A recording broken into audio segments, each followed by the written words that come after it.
শান্তি। আজকের বাংলা মুরলী 12 জুন 2024। প্রাতক মুরলী। ওম শান্তি। বাপদাদা মধুবন। বাবা বলেছেন, মিষ্টি বাচ্চারা, বাবা সেই রথে আসেন যিনি সবার প্রথমে ভক্তি শুরু করেছিলেন, যিনি 1 নম্বর পূজ্য ছিলেন, তারপর পূজারী হয়েছেন। এই রহস্য সবাইকে স্পষ্ট করে শোনাও। প্রশ্ন: বাবা তার ওয়াসিস বা উত্তরাধিকারী বাচ্চাদেরকে কোন উত্তরাধিকার দিতে এসেছেন? উত্তর: বাবা হলেন সুখ, শান্তি, প্রেমের সাগর। এই সমস্ত সম্পদ তিনি তোমাদের উইল করে দেন।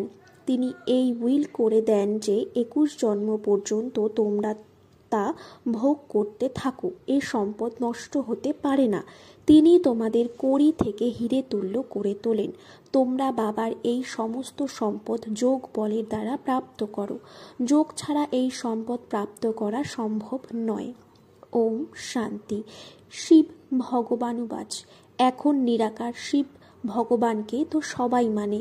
নিরাকার শিব হলেন একজনই, যাকে সবাই পূজা করে। বাকি দেহধারী যারাই আছে তাদের সাকার রূপ আছে। প্রথমে নিরাকার আত্মা ছিল, তারপর সাকার হয়েছে। যখন সাকার হয়, শরীরে প্রবেশ করে, তখন তাদের পাঠ শুরু হয়। মূল বতনে তো কোনো পাঠ নেই। অ্যাক্টরস যখন বাড়িতে থাকে তখন যেমন তাদের কোনো পার্ট থাকে না, স্টেজে এলেই তারা তাদের পার্ট প্লে করে। আত্মারাও এখানে এসে শরীরের দ্বারা পার্ট প্লে করে। এই পার্টের উপরেই সব নিহিত আছে। আত্মার মধ্যে তো কোনো তফাৎ নেই। বাচ্চারা, তোমাদের যেমন আত্মা আছে তেমনি এনারও আত্মা আছে। পরমাত্মা বাবা কি করেন, তার কাজ কি সেটা জানতে হবে। কেউ প্রেসিডেন্ট, কেউ রাজা, এ তো আত্মারই কাজ, তাই না? এনারা হলেন পবিত্র দেবতা, তাই এদের পূজা করা হয়। এখন তোমরা বুঝতে পারো যে এই পড়ে লক্ষ্মীনারায়ণ এই বিশ্বের মালিক হয়েছেন। কে তাদের এমন বানিয়েছেন? পরমাত্মা। তোমরা আত্মারাও এই পড়ো। এ হলো অনেক বড় বিষয় যে বাবা এসেই তোমাদের পড়ান আর রাজযোগও শেখান। আর তা কত সহজ। একে বলা হয় রাজযোগ। বাবাকে স্মরণ করলে আমরা শতপ্রধান হয়ে যাই। বাবা তো হলেনই শতপ্রধান, তার কত মহিমা করা হয়। ভক্তি মার্গে কত ফল, দুধ ইত্যাদি অর্পণ করা হয়। মানুষ কিছুই বোঝে না। দেবতাদের পূজা করে, শিবের মাথায় দুধ, ফুল ইত্যাদি অর্পণ করে, কিছুই জানে না দেবতারা রাজত্ব করেছিলেন। আচ্ছা, শিবের মাথায় কেন অর্পণ করা হয়? তিনি কি কর্তব্য করেছিলেন যে মানুষ এত পূজা করে? দেবতাদের কথা তবুও তো জানা আছে, তারা স্বর্গের মালিক ছিলেন। তাদের কে এমন বানিয়েছিলেন এও কেউ জানে না। শিবের পূজাও করে, কিন্তু খেয়ালই করে না যে ইনি ভগবান। ভগবানই দেবতাদের এমন বানিয়েছেন। মানুষ কত ভক্তি করে, কিন্তু সকলেই অজ্ঞানতার অন্ধকারেই থেকে যায়। তোমরাও শিবের পূজা করেছিলে, এখন তোমরা বুঝতে পারো। আগে কিছুই জানতে না তার কাজ কি, তিনি কি সুখ দেন কিছুই জানতে না। এই দেবতারা কি সুখ প্রদান করে? যদিও রাজা রানী তাদের প্রজাদের সুখ প্রদান করেন, কিন্তু তাদের তো শিব বাবাই এমন বানিয়েছেন। সকল মহাত্ম শিব বাবার। এরা তো কেবল রাজত্ব করেন, প্রজাও তৈরি হয়ে যায়, বাকি আর কোনো কল্যাণ করেন না। যদি করেনও তাও অল্পকালের জন্য। এখন বাচ্চারা, তোমাদের বাবা বসে পড়াচ্ছেন, তাকে বলা হয় কল্যাণকারী। বাবা তার নিজের পরিচয় দেন। তোমরা আমার লিঙ্গের পূজা করো, তাকেই তোমরা পরম আত্মা বলে থাকো। পরমাত্মাই পরম আত্মাই পরমাত্মা। কিন্তু এ কথা জানতে না যে ইনি কি বলেন। ব্যাস কেবল বলে দেয় যে তিনি সর্বব্যাপী, তিনি নাম রূপ থেকে পৃথক। এরপর তার উপর দুধ ইত্যাদি অর্পণ করা শোভা দেয় না। আকার আছে, তাই তো তার উপর অর্পণ করা হয়, তাই না? তাকে নিরাকার তো বলা যাবে না। তোমাদের সঙ্গে মানুষ অনেক তর্ক করে, বাবার সামনে গিয়েও তর্কই করবে, অকারণে মাথা খাবে। লাভ কিছুই নেই।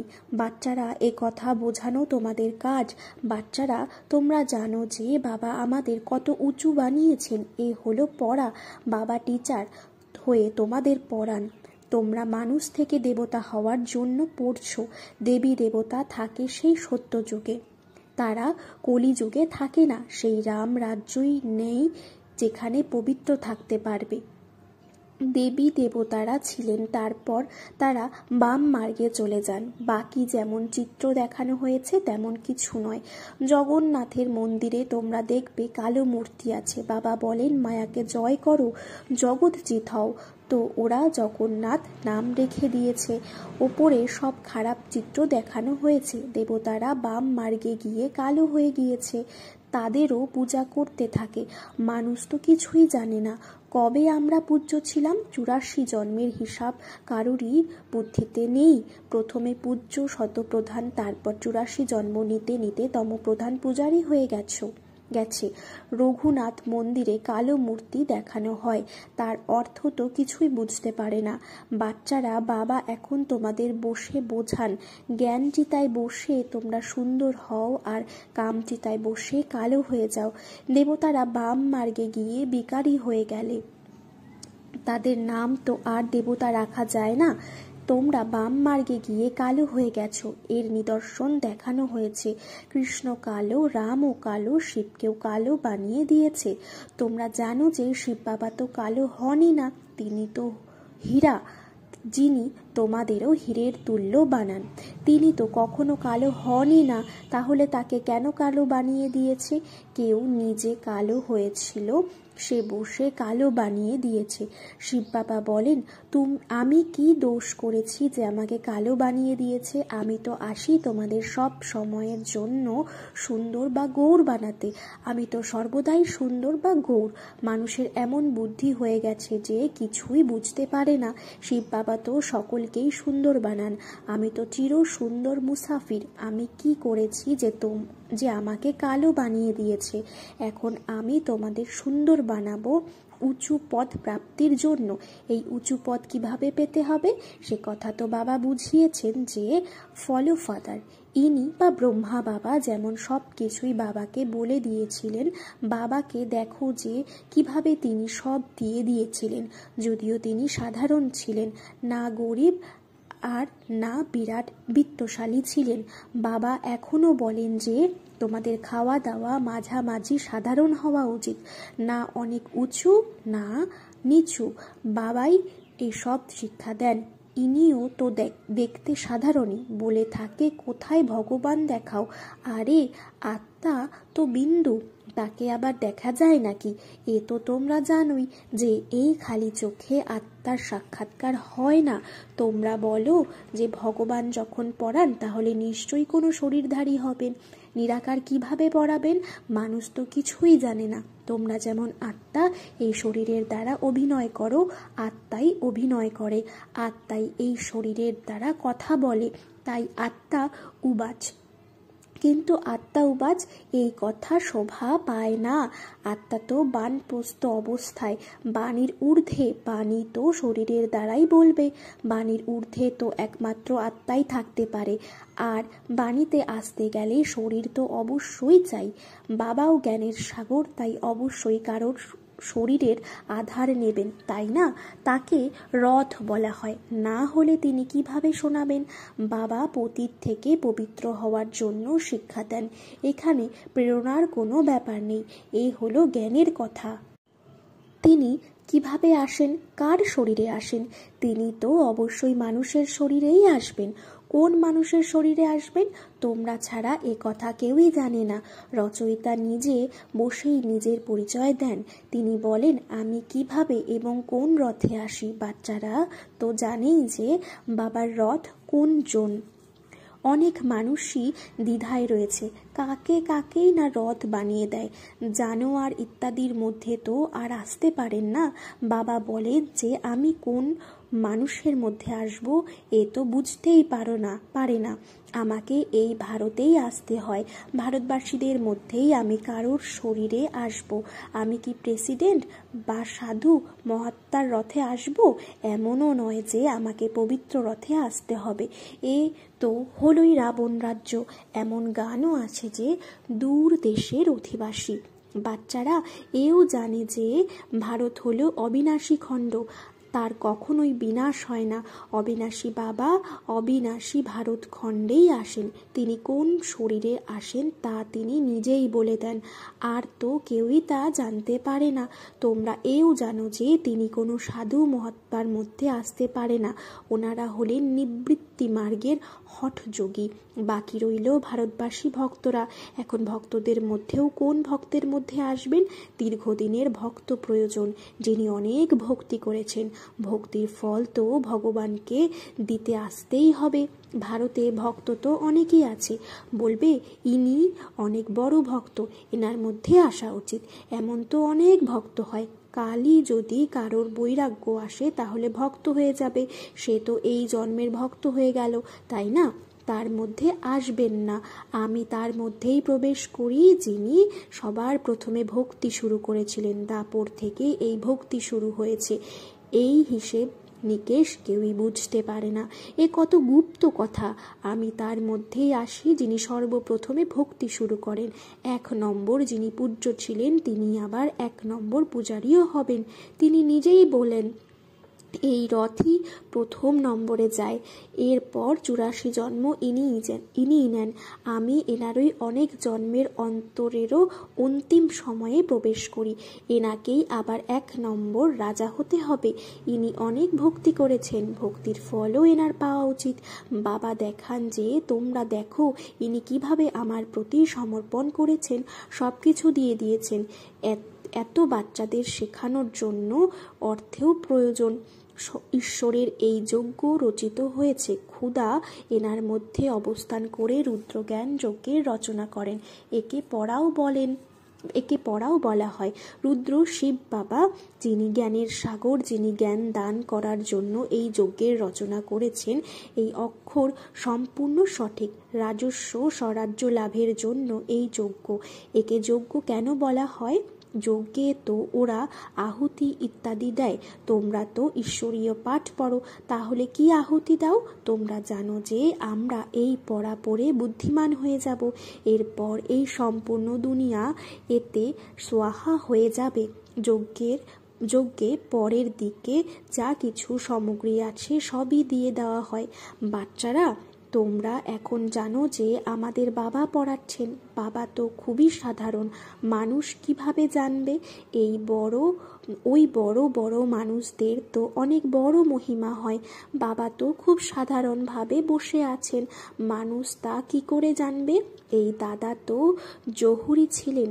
শক্তি তো কখনো দেখা যায় না, কেবল এ কথা বলা যায় এনার মধ্যে কিছু শক্তি আছে, ব্যাস। ইনি বুঝতেনি না যে এনার মধ্যে সর্বশক্তিমান বাবা আছেন, এনার মধ্যে শক্তি আছে।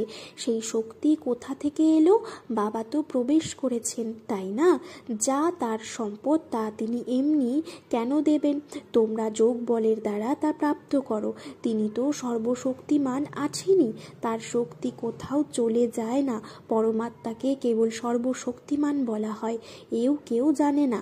বাবা এসে সব কথা বুঝিয়ে বলেন। বাবা বলেন যে আমি যার মধ্যে প্রবেশ করি তার মধ্যে সম্পূর্ণ জং ধরেছিল, পুরানো দেশ, পুরানো শরীর, তার অনেক জন্মের অন্তে আমি তার মধ্যে প্রবেশ করি। যে জং ধরেছিল তা আর কেউই দূর করতে পারবে না। এই জং একমাত্র সদ্গুরু দূর করেন, তিনি হলেন এভার পিওর। এ কথা তোমরা বুঝতে পারো। এই সব কথা বুদ্ধিতে বসানোর জন্য সময়ের প্রয়োজন। বাচ্চারা, বাবা তোমাদের সব কিছুর উইল করে দেন। জ্ঞানের সাগর, শান্তির সাগর, বাবা তার বাচ্চাদের সম্পূর্ণ উইল করে দেন। তিনি আসেনও এই পুরানো দুনিয়ায়। তিনি প্রবেশও তার মধ্যেই করেন, যিনি হিরে তুল্য ছিলেন। পরে পরিতুল্য হয়েছিলেন। যদিও তিনি এই সময় কোটিপতি, কিন্তু তাও অল্পকালের জন্য। সব শেষ হয়ে যাবে, তোমরাই পাউন্ড তুল্য মূল্যবান হবে। এখন তোমরাও স্টুডেন্ট, ইনিও তার অনেক জন্মের অন্তিমে আছেন। এনার উপরও জং লেগে আছে। যে খুব ভালোভাবে পড়ে তার মধ্যেও অনেক জং থাকে।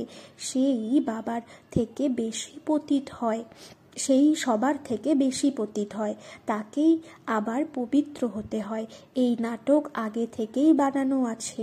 বাবা তো আসল কথাই বলেন, বাবাই হলেন সত্য। তিনি কখনোই উল্টো কথা বলেন না। এ কথা মানুষ বুঝতে পারে না। তোমরা বাচ্চারা ছাড়া অন্য মানুষ কিভাবে জানতে পারবে? আচ্ছা, মিষ্টি মিষ্টি হারানিধি বাচ্চাদের প্রতি মাতা পিতা বাপ দাদার স্মরণের স্নেহ সুমন আর সুপ্রভাত। আত্মাদের পিতা তার আত্মারূপী বাচ্চাদেরকে জানাচ্ছেন নমস্কার। ধারণার জন্য মুখ্য সার: 1. উচ্চ পদ লাভের জন্য সম্পূর্ণ ফলোফাদার করতে হবে। সবকিছু বাবাকে সমর্পণ করে ট্রাস্টি হয়ে রক্ষা করতে হবে। সম্পূর্ণ বলিহারি যেতে হবে। খাওয়া দাওয়া জীবনযাপন মাঝামাঝি সাধারণ রাখতে হবে, না অনেক উঁচু না অনেক নিচু। 2. বাবা যে সুখ শান্তি জ্ঞানের খাজানা তোমাদের উইল করেছেন তা অন্যদেরও দিতে হবে, কল্যাণকারী হতে হবে। বরদান: পবিত্রতার গুহ্যতাকে বা গভীরতাকে জেনে সুখ শান্তি সম্পন্ন হওয়া মহান আত্মা ভব। পবিত্রতার শক্তির মহানতাকে জেনে পবিত্র অর্থাৎ পূজ্য দেব আত্মা এখন থেকে হও। এমন নয় যে অন্তিম সময়ে হয়ে যাবে। এই অনেক সময়ের জমা হওয়া শক্তি অন্তিম সময়ে কাজে আসবে। পবিত্র হওয়া কোনো সাধারণ কথা নয়। ব্রহ্মচারী থেকে পবিত্র হয়ে গেছে, কিন্তু পবিত্রতা হলো জননী।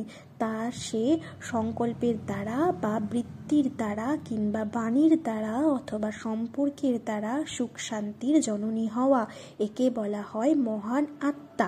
স্লোগান: উঁচু স্থিতিতে স্থিত হয়ে সকল আত্মাদেরকে কৃপার দৃষ্টি দাও, ভাইব্রেশন ছড়িয়ে দাও। ওম শান্তি।